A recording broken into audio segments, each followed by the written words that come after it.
지금 배민 클럽이 들어갔을 때 맥시멈 재료 가격이 얼마라고 생각하나요? 35%가 다운이 돼야 됩니다. 매출에. 배달은 이 수익률을 고수하지만 추가적인 것들을 유입을 시켜서 수익률을 끌어올려주는 전략입니다. 다이닝 같은 경우는 그러면 사기꾼들이죠. 그래서 결과적으로 뭐죠? 규모를 키워야 됩니다. 개인 매출에 매출을 올려야 살아남습니다. 음식점이 잘 되는 건 레시피 때문이만은 아닙니다. 이거는 직결됩니다. 내가 3천만 원을 팔 수 있느냐 6천만 원을 팔 수 있느냐의 문제이기도 합니다. 프랜차이즈는 그게 첫 번째입니다. 그리고 이제 좋은 프랜차이즈를 만드시려면 대표님 안녕하세요. 안녕하세요. 네, 지난 시간에 요식업 개론 해가지고 10가지 이제 설명해 주신 거 있잖아요. 네. 근데 이제 최근에 배민 개편되면서 수익률이 조금 많이 안 좋아졌잖아요. 네. 네, 그래서 그 수익률을 조금 개선하기 위해서 그때 알려주신 요식업 개론의 첫 번째인 재료 관리는 어떻게 하는 게 조금 좋을지 좀 설명 좀 해주실 수 있나요? 네. 자, 첫 번째로 지금 재료 관련해서 얘기를 할 건데 10가지 중에 하나를 심층적으로 좀 들어갈 겁니다. 근데 지금 요식업의 상황, 배달의 무료 배달, 그 다음에 다수의 다채널 플랫폼을 지금 상황과 연계돼서 지금 어떻게 관리해야 되고 어떤 식으로 해야 되는지를 설명을 드릴 거고요. 재료 관리는 여러 가지가 있습니다. 재료 관리에 대한 항목도 여러 가지인데 자기 브랜드인 분들도 해당이 될 것이고 프랜차이즈를 하시는 분들도 해당이 될 겁니다. 자, 그래서 이제 10가지 중에 재료에 대해서 얘기를 할 겁니다. 음식점을 하게 되면은 가장 중요한 게 식자재 관리예요. 식자재 관리인데 다이닝이나 일반 개인 브랜드들은 재료에 대한 퀄리티가 굉장히 높아요. 냉동보다는 냉장일 확률이 굉장히 높습니다. 그리고 배송 오는 것보다는 직접 사러 가서 발품을 파는 경우도 굉장히 많죠. 그 중에서 재료를 관리를 할 겁니다. 지금 배민 클럽이 들어갔을 때 맥시멈 재료 가격이 얼마라고 생각하나요? 비율을 말씀하시는 건가요? 네, 매출 대비 최대 이까지가 가야 지금 배달 시장에 살아남는다. 저번에 32%, 34% 이렇게 네, 이게 뭐냐면 최대 식자재는 35%가 다운이 돼야 됩니다. 매출에. 왜냐? 배달 수수료는 평균적으로 보수적으로 잡아도 플러스 25%가 수수료예요. 그런데 이제 인건비는 보통 저희는 16%인데 보통 20% 잡으시는 분도 많아요. 근데 내가 직접 장사를 혼자서 하면서 아르바이트와 정규직 한두 명을 넣어서 장사하시는 분들 기준으로 했을 때는 한 17% 정도로 보수적으로 좀 잡습니다. 월세는 어떻게 잡아야 되느냐? 보통 저희는 5% 정도를 잡는데 한 10%를 너프하게 또 잡아요. 그럼 이게 여기까지만 해서 기본적인 거. 이거는 이제 배달 수수료, 그 다음에 인건비, 월세 들어가죠. 그럼 다 합치면 얼마죠? 여기까지가 87%예요. 이게 너프하게입니다. 근데 이게 보통 인건비는 직접 드시는 분들은 한 12, 14%도 맞출 수 있고요. 그 다음에 배달 수수료는 뭐 한 15에서 20%까지도 맞출 수가 있어요. 그 다음에 월세 같은 경우는 5%로도 맞출 수 있습니다. 이거는 그러니까 조금 고차원적이에요. 5%를 맞추려면 무조건 싼 게 중요한 게 아니고 적정한 월세 매출을 더 올리면 됩니다. 마케팅으로. 플러스 마케팅 비용이 또 들어가겠죠. 플러스 이제 공과금, 플러스 세금, 플러스 기타 잡비 다 있죠. 그럼 이제 재료가 35 미만으로 떨어져야 수익률이 나오겠죠. 근데 이거는 배달 전문점만 해당이 됩니다. 여기서 플러스 홀, 단체 주문, 자사입. 이건 보너스예요, 보너스. 보너스로 들어가면서 이 퍼센테이지를 최대한 늘려나가는 전략을 해야 됩니다. 그래서 비율을 전체적으로 이쪽으로 포화시키도록 만들어줘야 돼요. 그러면은 자, 여기서 이건 너프한 기준입니다. 이렇게 인건비가 나오면 매출이 13%보다 떨어질 거 아니냐? 5에서 7% 정도 나오지 않느냐? 그것도 아닙니다. 제가 다 채널을 해야 된다고 했잖아요. 그래서 홀, 단체 주문, 자사입으로 이 세 개는 수수료 25%가 깎입니다. 없다고 보면 됩니다. 거기서 배달에 대한 인건비, 월세 세팅값과 여기에 있는 월세 세팅값이 공용으로 들어갑니다. 인건비, 월세, 식자재비 뭐 이런 것들이 다 공용으로 들어가겠죠. 플러스 돼서 계산법이 좀 다릅니다. 배달은 이 수익률을 고수하지만 추가적인 것들을 유입을 시켜서 수익률을 끌어올려주는 전략입니다. 그래서 제가 계속 얘기를 했던 것이 뭐냐면 배달은 이제 고정값이다. 고정값을 하고 나머지 돈은 이쪽으로 투자를 해서 계속 유입을 시키고 그 다음에 마케팅도 그쪽으로 들어가고 계절에 맞춰서 유입을 잘 수단시켜야 된다. 근데 여기서 퍼센테이지를 1, 2% 떨어뜨리고 배달 수수료에서 이건 어차피 수수료라는 개념은 쿠폰이나 뭐 이런 우가클이나 대한 부분이기 때문에 이런 것들도 줄어들이고 객단가를 또 올리거나 그러니까 객단가를 올리더라도 최소 주문 금액을 올리는 것이 아니라 밑에 있는 부가적인 사이드들을 추가적으로 해서 객단가를 올리는 작업을 하면서 인건비와 월세는 매출이 올라가면 올라갈수록 더 세이브가 됩니다. 그 다음 추가적으로 기타 잡비, 그 다음에 세금, 공과금은 절약하려 할수록 절약이 되는 구조죠. 그래서 지금은 일단 이것만 볼 겁니다. 식자재. 왜냐면 제가 이거 설명하는 이유는 이렇게 써놓으면은 진짜 뭐 안 남는다, 뭐 문제가 된다 라는 부분이 많기 때문에 어떤 식으로 좀 풀어나가셔라 라는 부분입니다. 식자재는 일단 첫 번째 고려할 게 있습니다. 직접 사야 되느냐 배송되느냐를 일단은 들어갑니다. 왜냐면은 인건비와 피로도가 첫 번째로 결정이 납니다. 두 번째, 어떤 식자재를 쓰느냐. 이거는 35% 식자재 가격에 모두가 포함되어 있는 요소들입니다. 이게 다 돈입니다. 직접 사러 가느냐는 돈이 듭니다. 대형 프랜차이즈는 보통 10%입니다. 보통 물류비가. 그래서 이제 어떤 식자재를 쓰느냐, 그러니까 종목, 예를 들어서 돼지면 국내산을 쓰느냐 수입산을 쓰느냐에 대한 부분입니다. 이거는. 그 다음에 또 뭐가 있겠죠. 식자재를 판단할 때 식자재를 판단해야 되지 않겠습니까? 내가 이거를 쓸 때 수요와 공급에 대한 퍼센테이지가 흔들리지 않느냐. 물가 변동률이 제품이냐, 물가 변동률의 제품이냐. 뭐 신메뉴 만들 때도 그렇습니다. 예를 들어서 내가 르꼴라를 사용해요. 저희는 이번에 신메뉴인데 르꼴라는 채소죠. 여름엔 비싸지죠. 근데 비싸지는데 또 희귀 품목이에요. 엄청 가격이 올라가겠죠.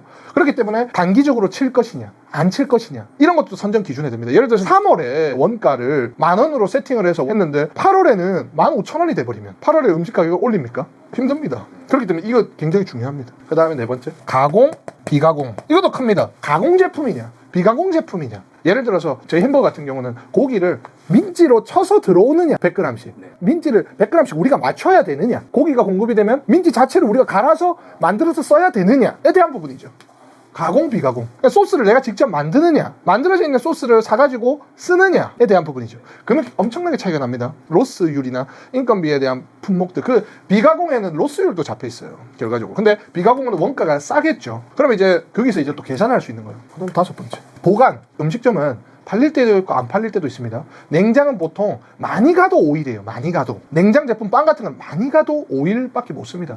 냉장이냐 냉동이냐, 여기서도 진공이냐 비진공이냐, 냉동에도 급냉이냐 아니냐에 따라서 퀄리티도 달라집니다. 일단 5가지가 전반적인 것들이에요. 직접 사야 되느냐 배송이 되느냐. 둘 중에는 그냥 무조건 배송받는 게 그러면 좋은 거 아닌가요? 무조건 좋죠. 이것을 해야 되느냐 안 하느냐에 대한 판단은 뭐로 잡아야 되겠죠? 그 업체의 규모입니다. 왜냐? 내가 많이 쓰는 것들이다. 그러면은 인건비를 줄여야 되겠죠. 근데 내가 많이 안 쓰는 것들이다 하면 내가 직접 해야 되기도 해야 되겠죠. 모든 품목을 이렇게 딱 정해놓는 게 아니고 규모에 따라서 그렇죠. 어떤 거는 배송시키고 어떤 거는 그렇죠. 그렇죠. 그렇게 아껴야 된다. 그렇죠. 그 체인점이 유리하죠. 왜냐면 수량이 다 우리가 쓸 수 있고 팔아주는 게 많으면 다 됩니다. 그 가격보다 싸게도 됩니다. 규모가 크면. 그러니까 이제 여기서 제가 이렇게 나열하는 방법은 무조건 이게 좋긴 하지만 안 해줍니다. 그렇기 때문에 이거를 계산해야 돼요. 이게 제가 처음 한 개부터 시작할 때도 이게 해주는 곳과 안 해주는 곳을 분산하면서 규모를 키워나가면서 하나하나씩 다 바꾼 거예요. 여러 가지를. 그래서 이 부분, 자 보세요. 기본적으로 알고 있는 이게 또 물류의 퍼센테이지가 또 다릅니다. 수량이 많고 많은 채널일수록 물류 회사의 수수료율이 낮아집니다. 그리고 이제 작지만 비싼 것들 있죠. 왜냐하면 판매가의 수수료를 매깁니다. 그러면 이제 또 수수료가 떨어집니다. 그렇기 때문에 직접 사야 되느냐 배송이 되느냐에 대한 부분은 배송이 되는 부분을 조금 잘 잡아야 돼요. 예를 들어서 양파 이런 거 있죠. 배송을 시켜야 됩니다. 워낙 많이 쓰니까. 무거워요. 부피도 커요. 양파는 트럭을 싣고 오는 사람들이 많아요. 그 대신 시장 가가지고 도매업자들한테 가가지고 시장에서 사면 싸겠죠. 그런 것들은 뭐 배송으로 시키는 게 낫습니다. 품목마다. 그러니까 내가 이제 자영업을 처음 하시는 분들은 쫙 짜가지고 배송과 비배송에 대한 금액을 나열해서 유리한 것들은 배송, 사는 것들은 사는 거 해가지고 좀 나열해서 그러면 0.5%씩 깎입니다. 35에서. 그게 중요해요. 근데 프랜차이즈는 어쩔 수 없어요. 이제 프랜차이즈도 여러 가지가 있습니다. 모든 제품을 다 사용해라. 그 다음에 사용하지 마라 하는 것이 있는데 이제 저희 같은 경우는 전체 제품을 사서 계속 식재질을 떨어뜨리기 위해서 사용하세요. 그러니까 저희는 4년 동안 계속 떨어뜨렸습니다. 그런데 이제 개인적으로 사면 어떻게 되겠죠? 물량이 커지지 않으니까 다수의 이익에 반해집니다. 그렇기 때문에 그런 경우도 있습니다. 그런 경우도 있고 뭐 사실 업체마다 다릅니다. 근데 이제 개인 기준이면 요것들을 먼저 1번에 진짜 좋은 것만 이렇게 배송이 되느냐 좋습니다. 어떤 식자재냐? 그래서 원산지 그런 것들인데 이제 고기류, 생선류 이런 메인류들은 요걸 좀 따집니다. 그래서 가격대가 똑같은 제품이라도 다릅니다. 그럼 이것도 무조건 국내산이 좀 계산해야죠. 국내산은 품질이 대체적으로 높습니다. 근데 내가 김치찌개 집이에요. 그럼 김치찌개인데 김치찌개에 밥이 저는 중요하다고 생각합니다. 김치찌개 집은 밥이 일반 집들이랑 달라야 돼요. 보슬보슬 기름 져야 됩니다. 그렇기 때문에 밥은 국내산 쌀로 사용하되 김치찌개는 조미가 들어갑니다. 그러니까 제 기준입니다. 조미가 들어가고 고춧가루나 강한 맛을 잡는 것들은 조금 낮춰도 됩니다. 그러니까 이 기준을 생으로 먹느냐 양념이 들어가느냐의 차이입니다. 그러니까 양념이 들어가면 조리 스킬로 불맛을 입혀서 다시 또한 만들 수 있습니다. 커버가 가능하겠네요. 그렇죠. 그러니까 수입산 같은 경우는 해동을 잘 잡아야 됩니다. 고기나 뭐 새우 같은 거는 해동을 잘하면 양념 조미료가 들어가면 어느 정도 맛이 발화됩니다. 그러니까 이게 뭐 나쁘다 안 나쁘다가 아니면 다이닝 같은 경우는 그러면 원식자재로 잡으면은 사기꾼들이죠. 왜냐면은 음식에 대한 본연의 재료들 플러스 소스와 조리 스킬들로 가격을 높게 받는 분위기와 그것들을 잡기 때문에 이건 전혀 위배되는 것이 아닙니다.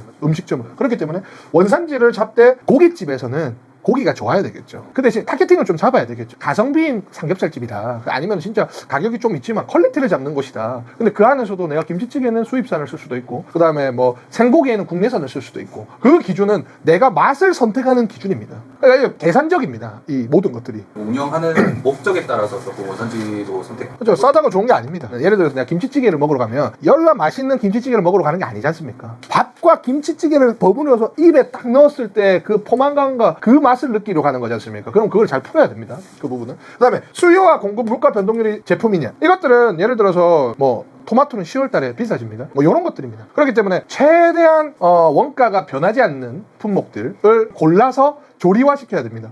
어쩔 수 없는 부분도 있겠지만 예를 들어서 뭐 상추 같은 경우는 여름에 엄청 비싸집니다. 근데 이제 규모가 커지면 1년 계약이 들어갑니다. 그래서 더 유리합니다. 그래서 결과적으로 뭐죠? 규모를 키워야 됩니다. 개인 매출을 올려야 살아남습니다. 근데 이제 그 안에서도 매출이 좀 낮으신 분들은 발품을 팔아서 할 수가 있습니다. 거기서 제가 또 궁금한 게 있는데 네.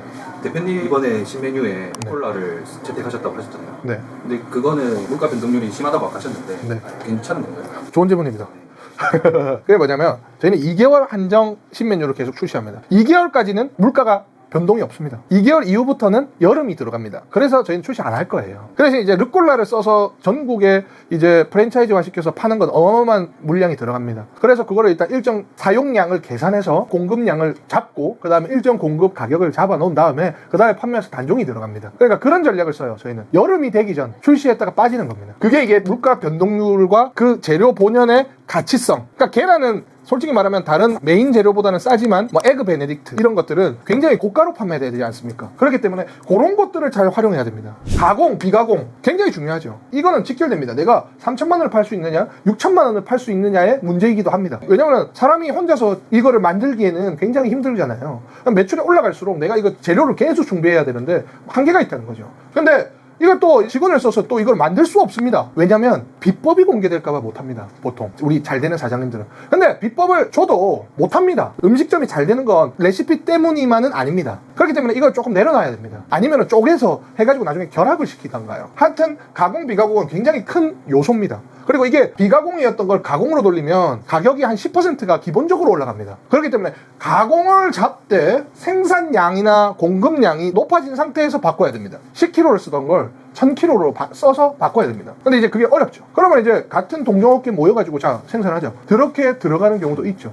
아니면은 그런 공장도 있습니다. 여러 가지를 조합해서 만들어주는 회사도 있습니다. 그런 거는 비교적 낫겠죠. 근데 이제 이게 지금 제일 힘든 게 뭔지 아닙니까? 비가공. 한식 뷔페입니다. 한식 뷔페. 그러니까 한식 뷔페도 체인화 시키고 어느 정도 되는 부분들은 기계화와 다듬어져 있는 것들로 들어가는데 이게 지금 좀 연배 있으신 분들이 들어가시는 비가공 한식 뷔페는 여러 가지 재료들이 많잖아요. 다 나물 따듬고 해야 되기 때문에 피로도가 어마어마합니다. 보통 한 1억 팔아도 10% 정도 남고 진짜 작살납니다. 피로도가. 그렇기 때문에 차라리 가공식품과 비가공을 번갈아 가면서 치는 게 좋습니다.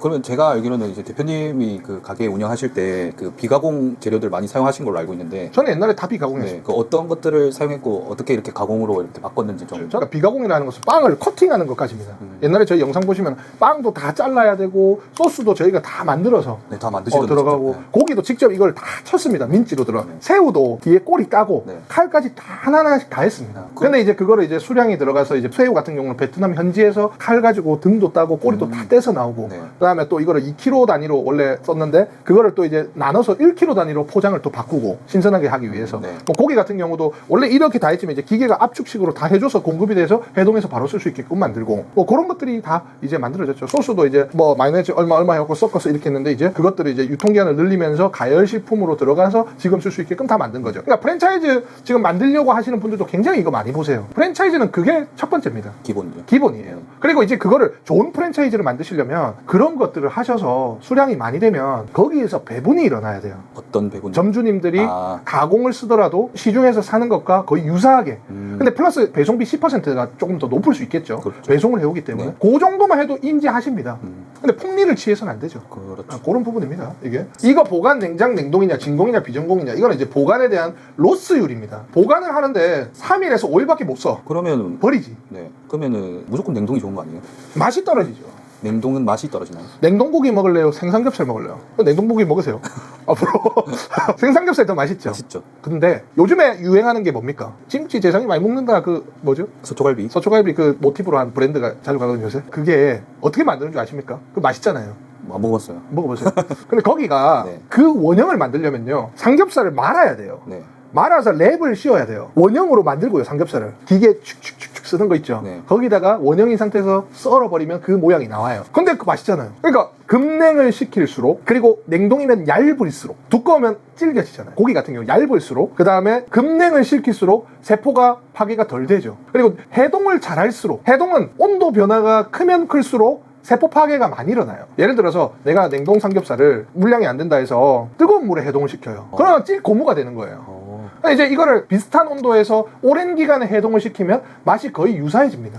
그게 대표적인 게 수산물들이에요. 냉동 참치가 해동 잘 시켜야 맛이 진짜 있는 거 아닙니까? 그건 맞죠. 그거랑 똑같습니다. 그렇기 때문에 냉장이냐 냉동이냐, 사실 냉동이 더 편하고요. 냉동을 하게 되면은 해동법과 그 재료를 다시 조리하기 직전에 최고점을 찾아야 됩니다. 그러면 이게 좋죠. 해동인 기술도 같이 들어가죠. 그렇죠. 거기서 플러스 조미료가 들어가 버리면 모릅니다, 솔직히 말하면. 근데 이제 냉동이 아무리 뭘 해도 냉장을 따라가지 못하는 점이 있습니다. 그 야들야들하고 딱 씹으면 육즙이 팡 터지면서 그 부분은. 근데 그런 집은 굉장히 관리가 힘들어요. 이 계산도 계속 해야 되고요. 계속 고기가 냉장으로 유통이 돼야 되고요. 냉장이 왜 힘드냐면 오래 시간을 가지지 못합니다. 그리고 이제 물류업체들도 냉장 회전이 굉장히 냉동보다 까다로워요. 그러니까 단가도 높습니다. 그렇기 때문에 맛있는 집일수록 냉장이 되지만 우리는 다이닝 이런 곳이 아니기 때문에 냉동으로 하되 최고의 퀄리티를 잡는 선에 들어가서 조미와 같이 들어가면서 팔아야죠. 그 다음에 이제 진공 비진공. 냉장 냉동이더라도 진공 비진공에 따라서 또 퀄리티가 달라집니다. 그럼 냉장을 쓰는데 어차피 쓰면은 냉장고에 한 이틀 정도 있잖아요, 최대. 그럼 그거를 냉장고에 있을 때도 퀄리티가 떨어진다. 왜 냉장고에 오래 있을수록 맛이 없어지는 줄 아십니까? 보통 공기에 닿기 때문이에요. 공기에 오래 닿고 상온에 있을수록 공기와 열이 들어가죠. 그러면 이제 미생물들이나 이런 게 들어가면서 이제 부패되거나 맛이 신선도가 떨어지죠. 근데 이제 진공 비진공은 공기를 없애는 겁니다. 그러니까 공기가 없는 압축으로 들어가는 거죠. 이 상추 같은 경우도 요즘에 막 이거 딱 누르면 이게 공기가 차단이 돼서 그런 거 있잖아요. 네. 그런 것들로 해서 퀄리티를 올립니다. 그럼 제일 좋은 퀄리티는 냉장의 진공 상태의 재료가 제일 높은 퀄리티입니다. 개짱이죠. 그래서 저희 같은 경우는 직접 사야 배송이 되고요. 어떤 식자재를 쓰느냐, 국적 원산지는 바꿔갑니다. 저희는 이쪽이 비싸면 이쪽으로 가요. 그러면 맛은 차이가 없나요? 맛을 맞춰요. 조합으로. 네. 저희가. 그건 기술이죠. 그죠? 수요와 공급, 물가 변동률이 크냐 적으냐. 그건 이제 수량으로 저희가 잡아버립니다. 네. 그 다음에 가공 비가공이냐. 가공을 해서 최대한 인건비나 이런 걸 줄어들죠. 그리고 많이 들어올수록 많이 팔 수도 있어요. 보관이냐 냉장이냐 냉동이냐. 우리 냉동돼 있어요. 진공이냐 비진공이냐. 저희는 반진공입니다. 그런 식으로 해서 저희가 만들어 놨다. 그러니까 그나마 괜찮은 거예요, 저희가. 보통 이 한 5가지 안으로 들어가고 나머지 이것들을 선택해 놓고 이제 독특한 조리 방법들로 조미료들을 써가면서 이제 조리 스킬로 들어갑니다. 네. 그게 뭐냐면 이제 고기를 굽어도 직화에 굽거나 아니면은 스텐 그릴에 굽거나 네네네. 육즙을 가다도 없는 조리법을 쓰느냐, 육즙이 빠져도 불맛이 나도록 하느냐, 뭐 그런 것들이 이제 추가적으로 조리 영역에서는 또 이 재료들을 가지고 만드는 거죠. 네. 그게 이제 조리는 다음 시간에 들어갑니다. 그래서 오늘은 재료를 선정하는 기본적인 이 개념, 이거는 뭐 공식은 아닙니다. 제가 생각하고 있는 개념들에 대해서 조금 나열을 했고요. 뭐 여러 가지도 또 더 많습니다. 일단 저는 한 5가지 종류로 선정해서 생각을 하면 될 것 같고, 다음 시간에는 이것들이 선정이 끝났으면 조리를 어떻게 할 것이냐. 조리도 여러 가지가 있습니다. 기계, 뭐 훈연, 찜, 굽는다, 찐다, 튀긴다 부터 해서 거기서 플러스로 뭐 만들어 놓고 들어오면은 데쳐서 나간다. 초벌 개념이죠. 뭐 그런 식이 또 여러 가지가 있습니다. 그건 다음에 또 들어가겠습니다. 감사합니다. 감사합니다.